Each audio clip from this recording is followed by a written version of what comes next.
Are you flexing? Do you think this is going to be a picture?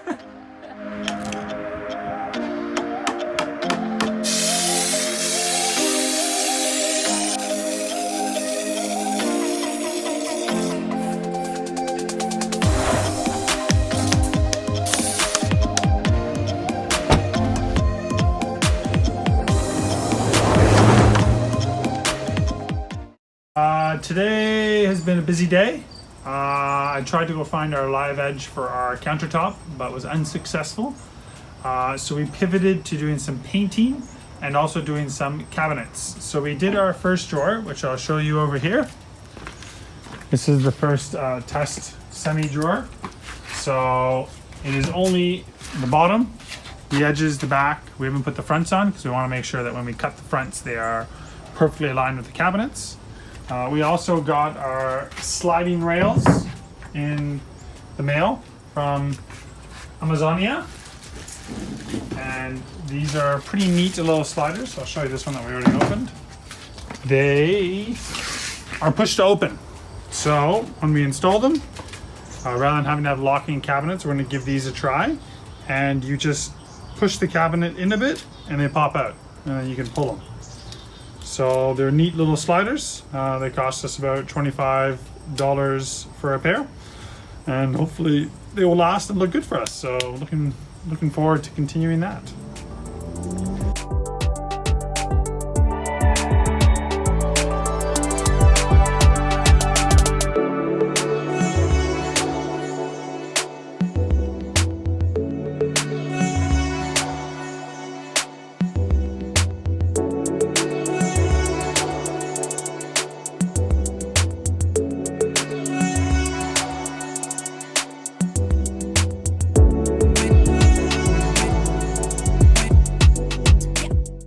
Trying to fit out our bathroom here. So we're just waiting for the fan to dry out that we just installed, and we're just mapping out how the frame for the shower is going to work right now. So we just cut a test piece, 75.5 inches high, and yeah, we'll see if this works.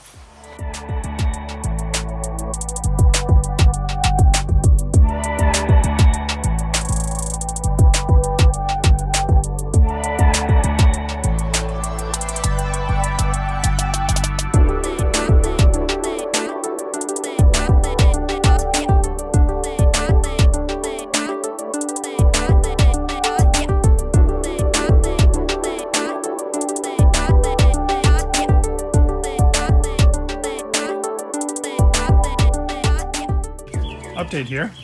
I really like how my Baltic birch is looking, so I've decided that I'm going to redo the ones I've done here. So I'm just disarming them, and I've already cut up some pieces of Baltic birch that are going to fit right in there. So those are 16 by 30, and those will form a nice set of cabinets and desk area on the left hand side. So I'm just going to redo these. So I'm going to take out a bunch of this wood. Still going to use a lot of the wood because I need to frame it together like I framed the first one. But yeah, it's a bit more stable and it's a little less warpy because Baltic birch is a higher quality. As you can see, some of these pieces of wood are just not straight, and I don't like that.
Today is finally time to put up our bed.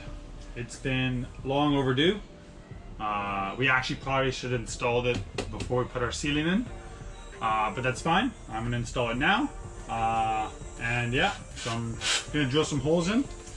I bought these small pulleys I think I may have showed off before, which are sailing pulleys, rated for I think 500 kilos each one of them, so it should be plenty. I'll be putting one here, one at the front of the bed corner, one at the back end of the corner, and then all of them will meet over there in the front left, where it'll go down to where our winch is. So hopefully this will work out.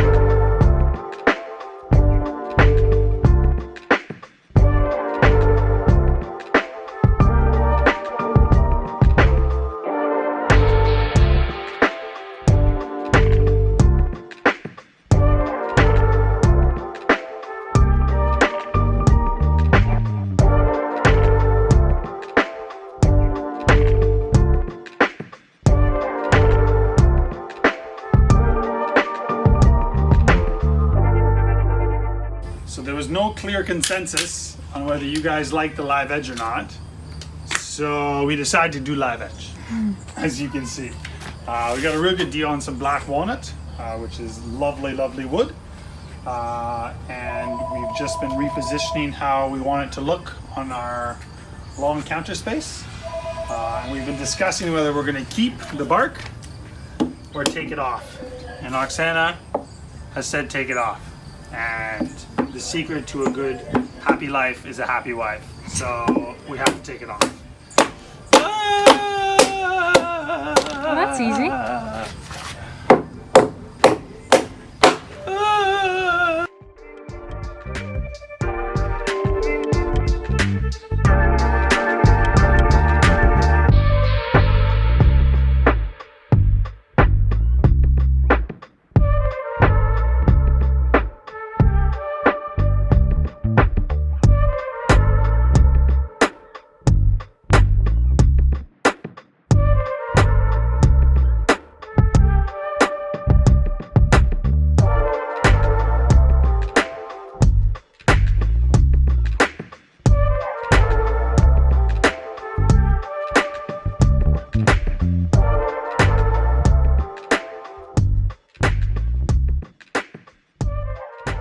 So this piece has been filled, and so has this one, and that one. There are a few stubborn holes that go all the way to the bottom and that we need to continue to fill. Might need a second layer tomorrow. What happened, Max? I made a poo-poo.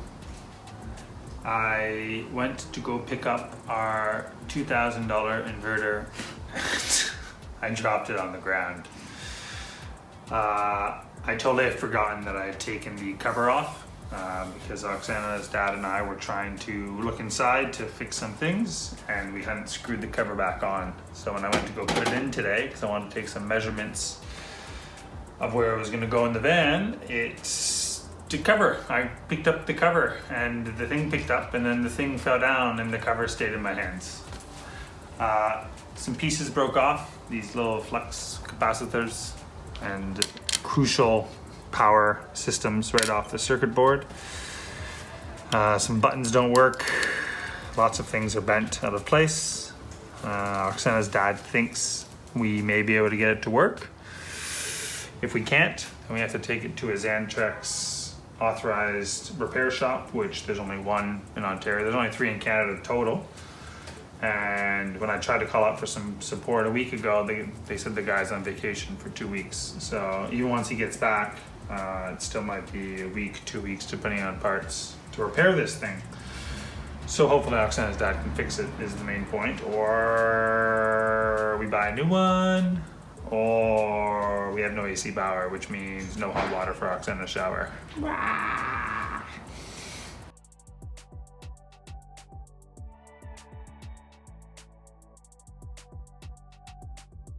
Give us an update. What's been happening? The inverter works again. So Oksana's dad spent the morning fixing it for us. Don't show him. That's camera shy. And he fixed it. He put some new capacitors and transistors in there. Do you have to say it with an Eastern European accent? No, I don't.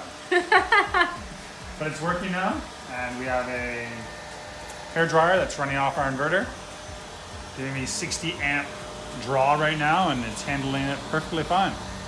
So everything is a go. We are back on track. So what we're doing is we're just stripping down the old paint all the way to the edges of where the surface rust is, so that we can get a nice good primer on there, and then stop the rust from spreading and neutralize it completely.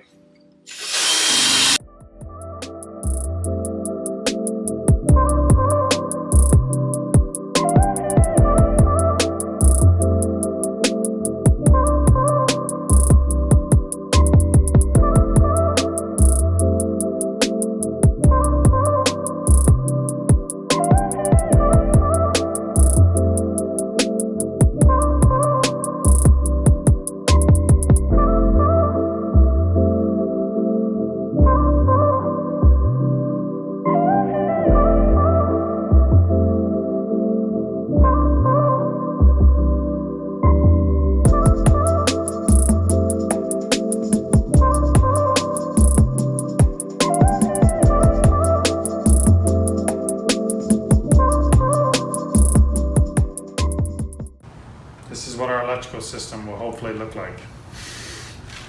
We'll see once we actually install it though. If you want a little walkthrough of what's happening here, down here is where our inverter is going to take up this space. We then have a ground bus bar. We have a live bus bar here. We have our 250 amp fuses, both from the inverter and from the batteries. The batteries are going to be stacked all the way along up here.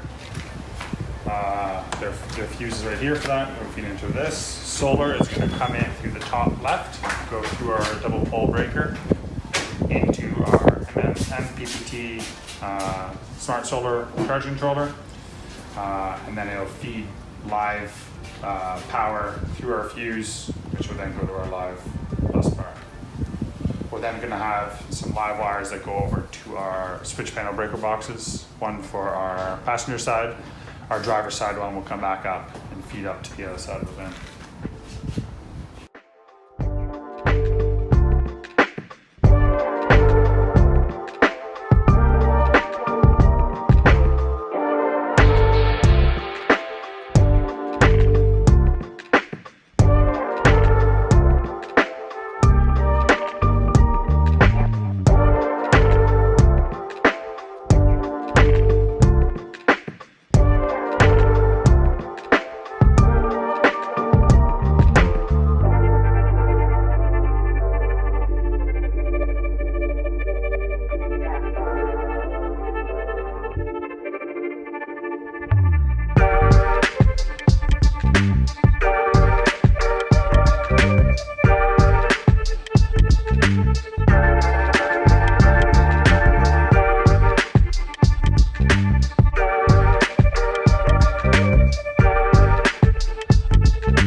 What's happening under the car, Max? I am setting up some straps so that we can lift the tank up.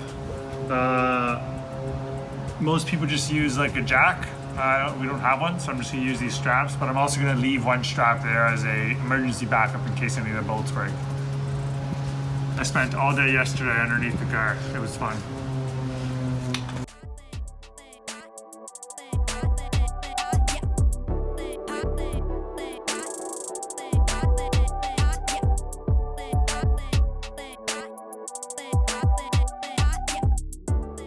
So Max stayed back in the garage working on the van, and I'm just gonna head out and hit up Fabricland, which is a chain of fabric stores here in Canada, in search for fabric for curtains, insulation, and other upholstery stuff that we're still gonna make for the van.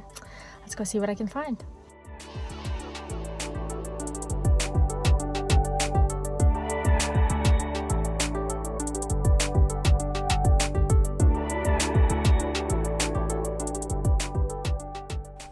All right, what do we got going on here, Oksana? We have handles in our beautiful cabinets. They open. Ooh. Close. Can we get a cinematic shot of that? Let's go again.